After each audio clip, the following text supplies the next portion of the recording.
Assalamualaikum warahmatullahi wabarakatuh.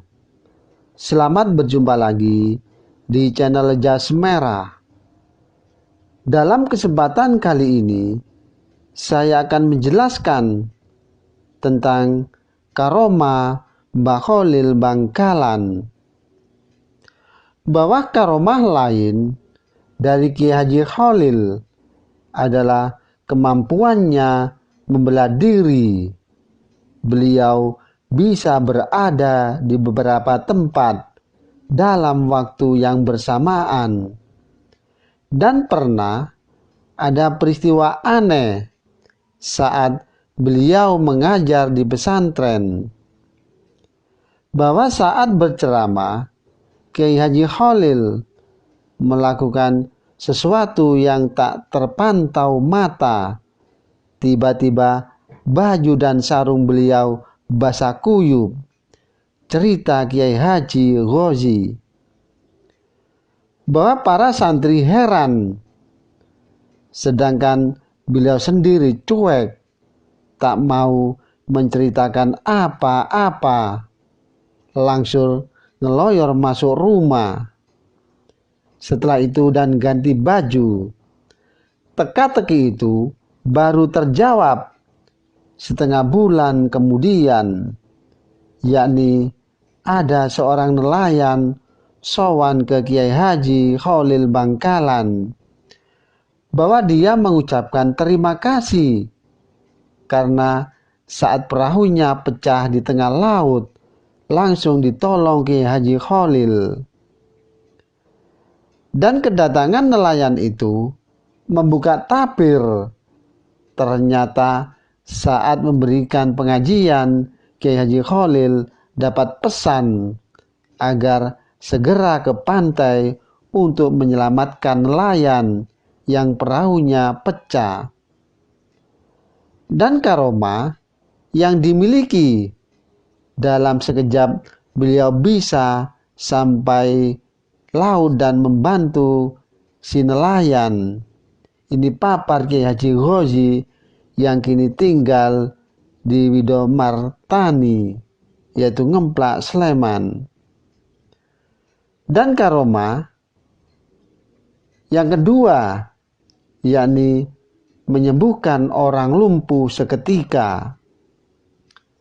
Dalam buku yang berjudul Tindak Lampah Romo, Yai Syekh Ahmad Jauhari menerangkan bahwa Kiai Haji Kholil Bangkalan termasuk salah satu guru Romo Yai Syekh Ahmad Jauhari yang mempunyai karomah luar biasa. Diceritakan oleh penulis buku tersebut sebagai berikut. Bahwa suatu hari ada seorang keturunan Cina, yakni sakit lumpuh. Padahal beliau sudah dibawa ke Jakarta, tepatnya di Betawi, namun belum juga sembuh. Lalu ia mendengar bahwa di Madura ada seorang yang sakti yang bisa menyembuhkan penyakit. Dan kemudian pergilah ia ke Madura, yakni ke Kiai Haji Kholil Bangkalan untuk berobat. Dan dia dibawa dengan menggunakan tandu oleh 4 orang. Tak ketinggalan pula anak dan istrinya ikut mengantar. Dan di tengah perjalanan ia bertemu dengan orang Madura yang dipopong karena sakit. Kakinya kerobohan pohon. Lalu mereka sepakat pergi bersama-sama berobat ke Kiai Haji Kholil. Dan orang Madura berjalan di depan sebagai penunjuk jalan. Kira-kira jarak kurang dari 20 meter dari rumah Kiai Haji Kholil. Dan muncullah Kiai Haji Kholil dari rumahnya dengan membawa pedang seraya berkata, mana orang itu? Biar saya bacok sekalian." Melihat hal tersebut, kedua orang yang sakit ketakutan dan langsung lari tanpa ia sadari sedang sakit. Karena Kiai Haji Khalil terus mencari dan membentak-bentak mereka, akhirnya tanpa disadari mereka sembuh.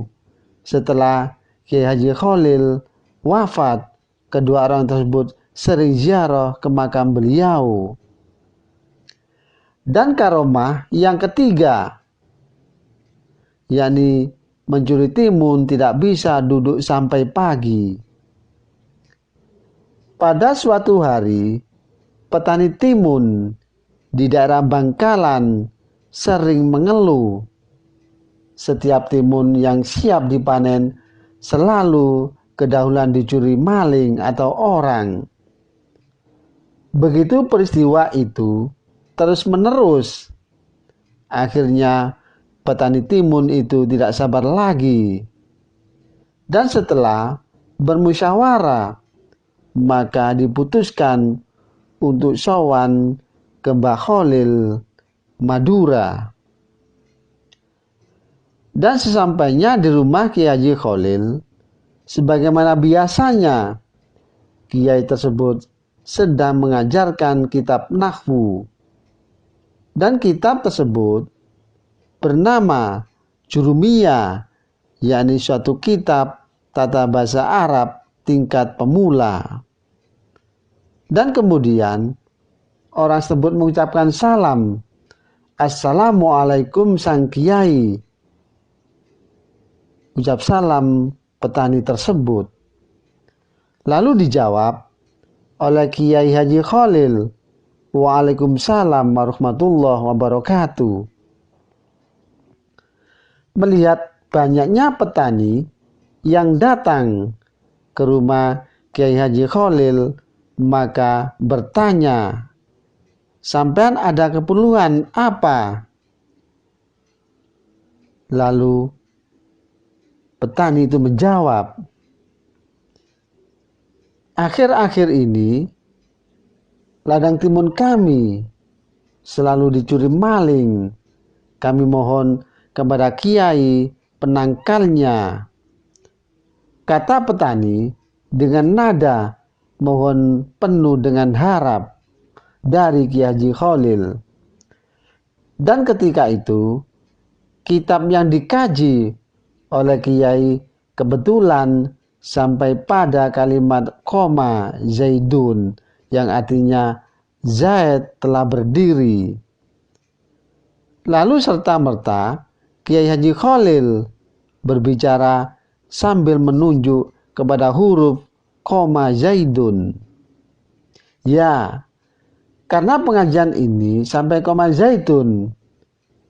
Koma Zaidun ini saja pakai sebagai penangkal, seru Kiai Mbah Khalil dengan tegas dan mantap.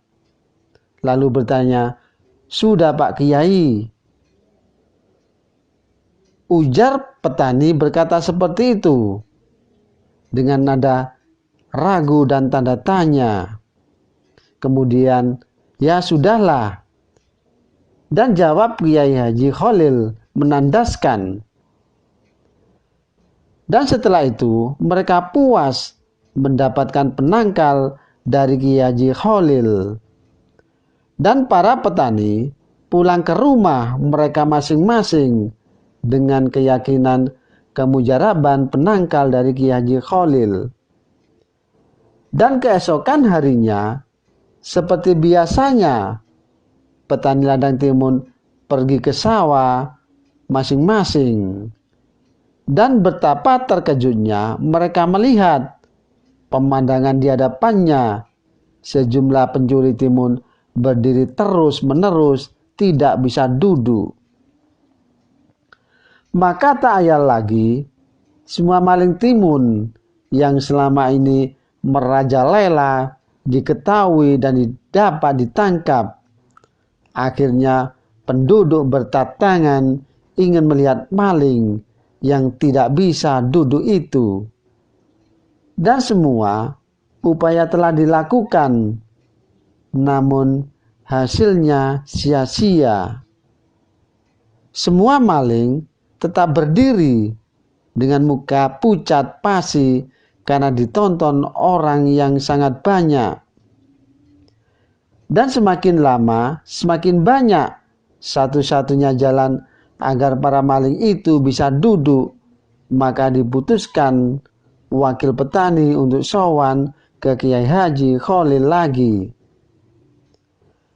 Dan tiba di kediaman Mbah Kholil, utusan itu diberi obat penangkal. Begitu obat disentuhkan ke badan maling, yang sial itu akhirnya dapat duduk seperti sedia kala. Dan para pencuri itu pun menyesal dan berjanji tidak akan mencuri lagi di ladang yang selama ini menjadi sasaran pencurian. Maka sejak itu, petani timun di daerah Bangkalan menjadi aman dan makmur. Sebagai rasa terima kasih kepada Kiai Haji Kholil, mereka menyerahkan hasil panennya, yaitu timun, ke pondok pesantren, yaitu yang berada di rumahnya Kiai Haji Kholil. Dan sejak itu, berhari-hari para santri di pondok kebanjiran timun, dan hampir-hampir di seluruh pondok, pojok-pojok pondok pesantren dipenuhi dengan timun. Demikianlah kisah karma Mbah Kholil bagian yang kedua.